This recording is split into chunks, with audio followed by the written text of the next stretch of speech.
Kita bersatu di dalam doa. Allah Bapa di surga, terima kasih kami ucapkan kepadamu atas waktu dan kesempatan yang kau berikan buat kami. Kami dapat beribadah pada minggu hari ini Tuhan. Dan saat ini kami akan mendengarkan firman-Mu, kiranya Roh Kudus-Mu yang memimpin hati dan pikiran kami untuk mendengarkan firman-Mu. Engkau juga yang memberkati hamba-Mu Tuhan yang akan menyampaikan firman-Mu agar sesuai dengan kehendak-Mu saja. Dalam Kristus Yesus terimalah doa kami. Amin. Saudara terkasih dalam Kristus Yesus, khotbah kita pada minggu hari ini tertulis dalam Lukas 12 ayat 13 sampai ayat 21. Demikian firman Tuhan, saya akan baca buat kita. Seorang dari orang banyak itu berkata kepada Yesus, "Guru, katakanlah kepada saudaraku supaya ia berbagi warisan dengan aku." Tetapi Yesus berkata kepadanya, "Saudara, siapakah yang telah mengangkat aku menjadi hakim atau pengantara atas kamu?" Katanya lagi kepada mereka, "Berjaga-jagalah dan waspadalah terhadap segala ketamakan, sebab walaupun seorang berlimpah-limpah hartanya, hidupnya tidaklah tergantung daripada kekayaannya itu." Kemudian ia mengatakan kepada mereka suatu perumpamaan, katanya, "Ada seorang kaya, tanahnya berlimpah-limpah hasilnya. Ia bertanya dalam hatinya, apakah yang harus aku perbuat? Sebab aku tidak mempunyai tempat di mana aku dapat menyimpan hasil tanahku." Lalu katanya, "Inilah yang akan aku perbuat. Aku akan merombak lumbung-lumbungku dan aku akan mendirikan yang lebih besar. Dan aku akan menyimpan di dalamnya segala gandum dan barang-barangku.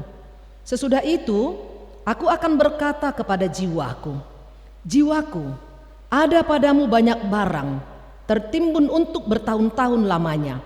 Beristirahatlah, makanlah, minumlah, dan bersenang-senanglah.' Tetapi firman Allah kepadanya, 'Hai engkau orang bodoh, pada malam ini juga jiwamu akan diambil daripadamu, dan apa yang telah kau sediakan untuk siapakah itu nanti? Demikianlah jadinya dengan orang yang mengumpulkan harta bagi dirinya sendiri, jikalau ia tidak kaya di hadapan Allah." Demikian firman Tuhan. Saudaraku terkasih dalam Kristus Yesus, jika kita ditanya, tolong daftar nama orang-orang kaya yang ada di Indonesia, atau mungkin orang-orang kaya yang ada di Duri, atau mungkin di jemaat gereja kita ini. Mungkin kita akan gampang menuliskannya, si anu, kekayaannya ini, kekayaan ini, dan lain-lain. Tapi kalau kita ditanya, siapakah di antara jemaat HKBP Damai atau orang Duri, orang yang kaya di hadapan Allah? Mungkin kita akan bingung, siapa yang kaya di hadapan Allah? Saudara terkasih dalam Kristus Yesus, dalam nats khotbah hari ini kita dapat melihat pengajaran yang disampaikan oleh Tuhan Yesus agar kita mencari kerajaan Allah, memiliki harta sorgawi, dan jangan hanya mengutamakan soal-soal makanan, pakaian, dan harta kekayaan dunia. Karena jika orang sibuk memikirkan dan mengejar harta dunia tersebut, maka muncullah berbagai persoalan. Menikmati hidup dengan cara merugikan orang lain, melakukan korupsi, menipu, dan memperebutkan harta warisan seperti yang terjadi dalam nats kita pada hari ini. Ada seseorang yang datang pada Yesus menyampaikan persoalan yang dia hadapi, yaitu tentang pembagian warisan antara dia dan saudaranya. Pada zaman itu, seorang rabi atau guru sering dianggap bisa menyelesaikan persoalan yang terjadi. Dari kalimat tersebut kita bisa tahu sebenarnya orang yang datang meminta pertimbangan dari Yesus bukanlah orang yang miskin. Dia adalah orang yang kaya. Tapi ia belum puas dan tidak puas dengan apa yang ada padanya. Ia masih menginginkan harta warisan dari saudaranya lagi, supaya ia menjadi lebih kaya dan punya harta yang berlimpah. Dan kita lihat ketika Yesus diminta untuk menjadi penengah soal sengketa warisan kedua saudara tersebut, Yesus menolak. Dia menolak mencampuri urusan tentang harta duniawi. Tapi Yesus memposisikan dirinya sebagai guru yang mengajar dan memperingatkan agar tidak hanya memperhatikan soal-soal jasmani yang mengakibatkan ketamakan, tapi harus bijak ketika berhadapan dengan harta dan hal duniawi. Ada dua jawaban Yesus kita lihat. Yang pertama di 14 dikatakan, siapa yang telah mengangkat aku menjadi hakim atau pengacara atas kamu? Siapa yang mengangkat? Yesus tidak mau dia menghakimi mereka, dia menjadi penengah soal pembagian harta warisan yang akan mereka bicarakan. Yang kedua, Yesus mengatakan berjaga-jagalah dan waspadalah terhadap segala ketamakan, baik dalam bentuk apapun itu. Ketamakan di bahasa Batak dikatakan hamokuson, on bahaya situtudon. Molo di pesta sasitong na boydo nian cukup di bana si pangano ni sa piring alai olo do gabi buaton na 2 piring manang 3 piring di bana mara dusto dapo tadongan na mokus. Ketamakan adalah kehausan untuk memiliki lebih banyak dan melupakan orang lain yang di sekitarnya. Mungkin kita masih ingat kelangkaan masker 2 bulan yang lalu. Ternyata karena ketamakan akan uang mereka menimbunnya. Kelangkaan vitamin, hand sanitizer dan lain sebagainya, itu karena ketamakan. Mereka menimbun untuk dirinya sendiri tanpa memikirkan orang di sekitarnya. Dia tidak peduli apakah orang lain akan dapat, apakah orang lain akan ada. Untuk mereka dia gak peduli, tapi dia memikirkan dirinya sendiri bagaimana supaya dia aman dengan menimbun itu semua, dan dia bisa menganggap bahwa dirinya terjamin dengan adanya itu. Jika kita adalah orang yang selalu ingin mempunyai lebih banyak dan lebih banyak lagi dalam hal materi, maka kita adalah orang yang tamak. Saudaraku terkasih dalam Kristus Yesus, dan tentang bahaya ketamakan, Yesus menyampaikan sebuah perumpamaan dalam nats kita pada hari ini. Tentang seorang kaya yang memiliki hasil panen yang banyak, sampai lumbung penyimpanan hasil panennya tidak muat lagi. Tetapi dia harus menyimpannya. Ia tidak pernah berpikir sedikit pun bahwa hartanya sudah berlebih, berlimpah-limpah dan perlu dibagi dengan orang lain. Enggak. Dia hanya berpikir harta terus datang, hasil panen terus datang berlimpah-limpah. Dia berpikir bagaimana memperbesar lumbung supaya semakin banyak dia timbun. Dan kita lihat setelah ia memiliki harta yang banyak, ia bertanya, apa yang harus kuperbuat? Udah bingung dia, hartanya udah banyak hasil panennya. Apa yang harus aku perbuat? Saudaraku terkasih dalam Kristus Yesus, ketika kita memiliki uang yang banyak, hasil panen ladang yang banyak, baik itu sawit, manang honas pay, manang gadong pay, manang kopi pay do lana asing. Pernahkah kita bertanya, apa yang harus kuperbuat? Membeli motor baru kah? Membeli mobil lagi kah?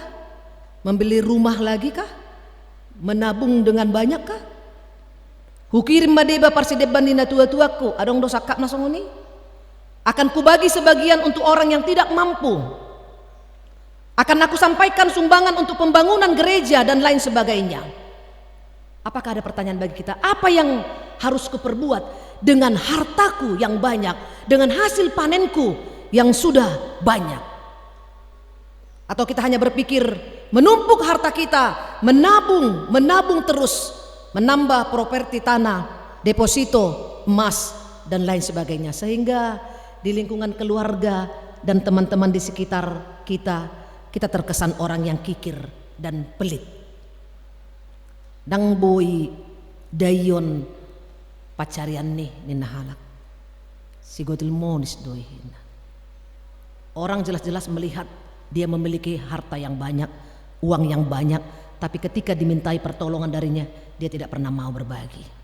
Saudaraku terkasih dalam Kristus Yesus, dan orang kaya itu berkata dalam ayat 18, aku akan merombak lumbung-lumbungku dan akan mendirikan yang lebih besar. Tidak muat lagi tempat penyimpanannya.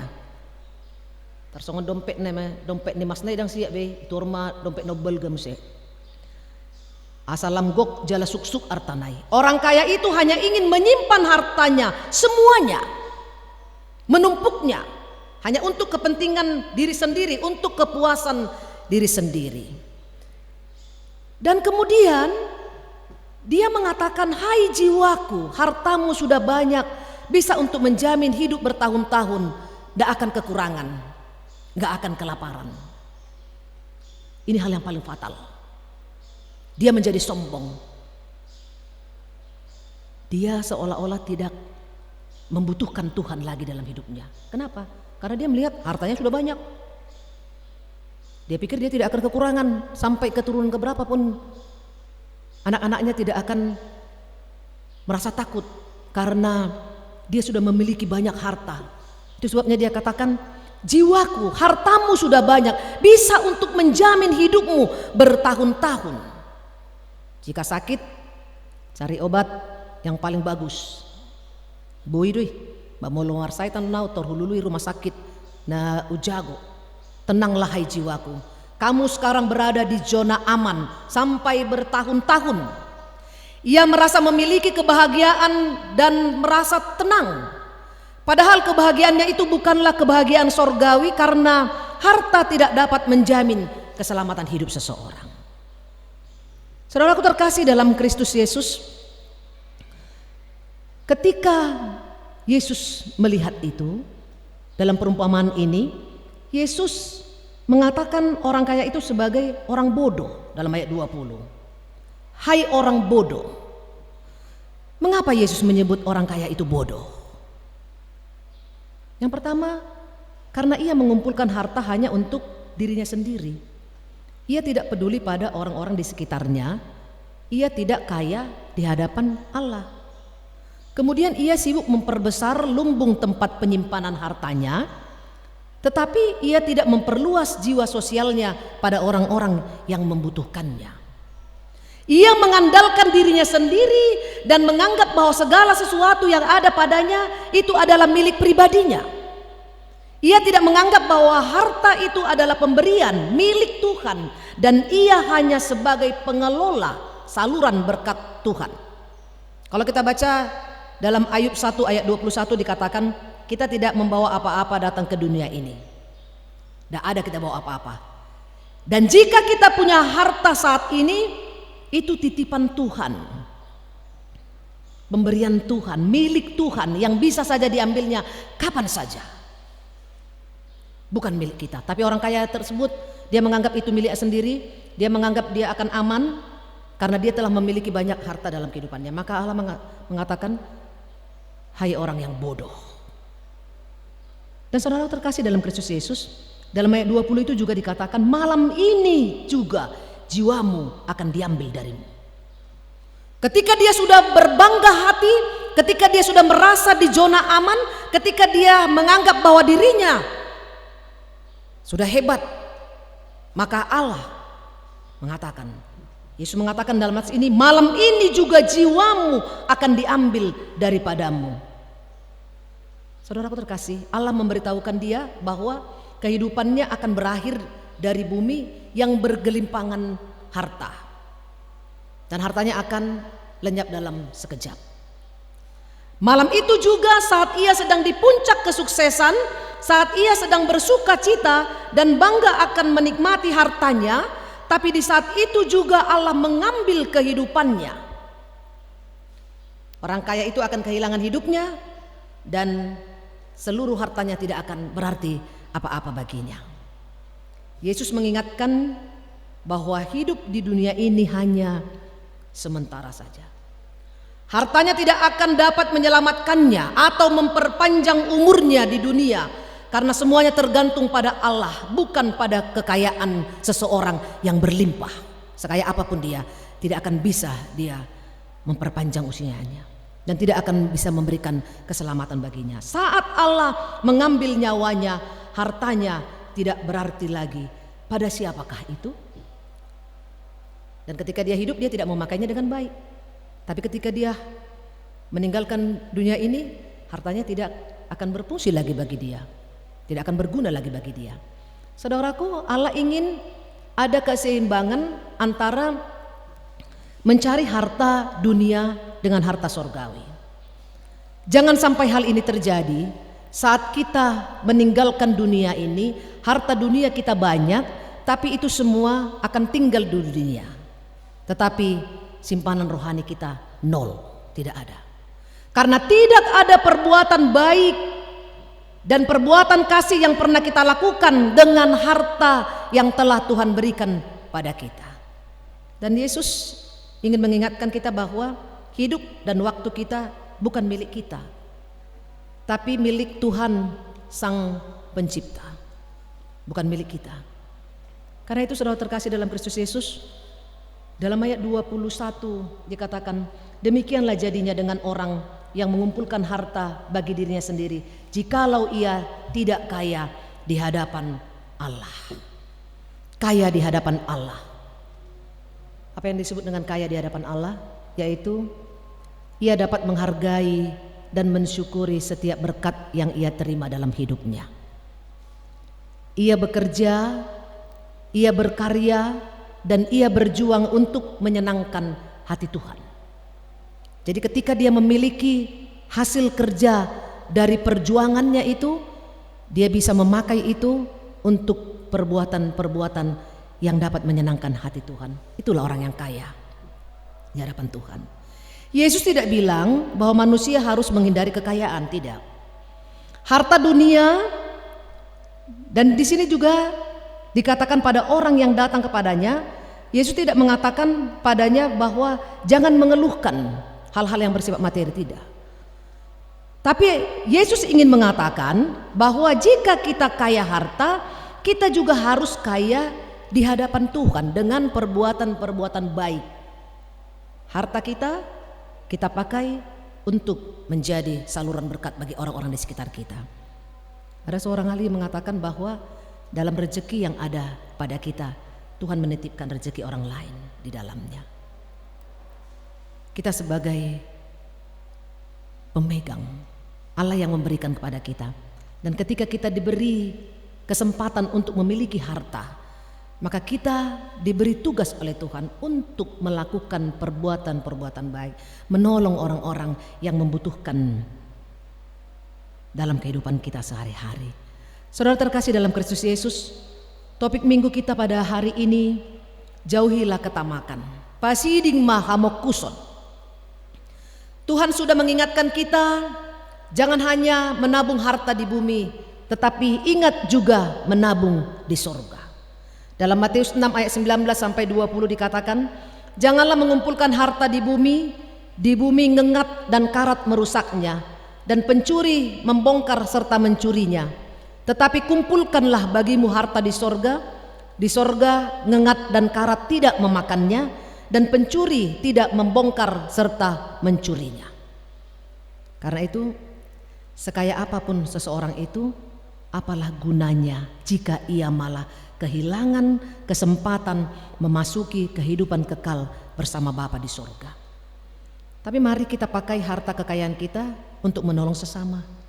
Memakai harta untuk memuliakan Tuhan dengan menyatakan kasih kepada orang lain, dengan menolong orang lain. Memang harta kita di bumi akan berkurang, tapi sebaliknya harta kita semakin banyak di sorga. Dengan memberi mungkin harta dunia kita akan berkurang, dompet kita akan menipis, tapi harta kita semakin banyak di sorga. Kebaikan-kebaikan kita dapat menyenangkan hati Tuhan. Kedua, kita lihat dalam nats kita pada hari ini, bagaimana agar kita tidak jatuh dalam ketamakan, hamokuson. Yaitu kita harus mensyukuri apa yang sudah kita miliki, agar ada keinginan dalam hati kita mengatakan cukup, tidak serakah. Kedua, pandanglah harta benda yang ada pada kita sebagai pemberian Allah yang harus kita pakai dengan baik, dengan jalan berbagi pada yang membutuhkan. dan pakailah sebagian harta yang kita miliki untuk pekerjaan pelayanan Tuhan di dunia ini. Saudara terkasih dalam Kristus Yesus, yang terakhir adalah kita lihat ada berbagai macam ketamakan, seperti ketamakan terhadap uang, terhadap makanan, mungkin perhiasan, tanah, dan kesenangan-kesenangan lain. Apakah ada salah satu ketamakan itu ada dalam diri kita? Mungkin kita tamak akan makanan, mungkin kita tamak akan tanah. Kalau diberi ngarung tanah di son, adong natar dosa kalak torun, tapi nggak budek di mana. Mengapa kita harus bersikap waspada terhadap ketamakan? Karena hidup manusia tidak tergantung pada kekayaan yang dimilikinya. Artinya kebahagiaan dan kesenangan kita tidak tergantung pada kekayaan yang ada pada kita. Tapi hidup, waktu kita, keselamatan kita, dan kebahagiaan kita adalah tergantung pada Tuhan Allah, Sang Pencipta kita. Amin. Kita bersatu dalam doa. Allah Bapa di sorga, terima kasih kami ucapkan kepadamu, karena pada saat ini kami telah mendengarkan firman-Mu, mengingatkan kami Tuhan untuk menjauhi ketamakan. Jika kami mengejar harta dalam dunia ini, jika kami Engkau beri kesempatan memiliki harta yang berlebih dari orang di sekitar kami Tuhan, biarlah kami mau memakai itu untuk perpanjangan saluran berkat-Mu, menolong keluarga kami, menolong orang-orang di sekitar kami yang membutuhkan kami, dan juga memakai itu Tuhan untuk pekerjaan di tengah-tengah gereja-Mu.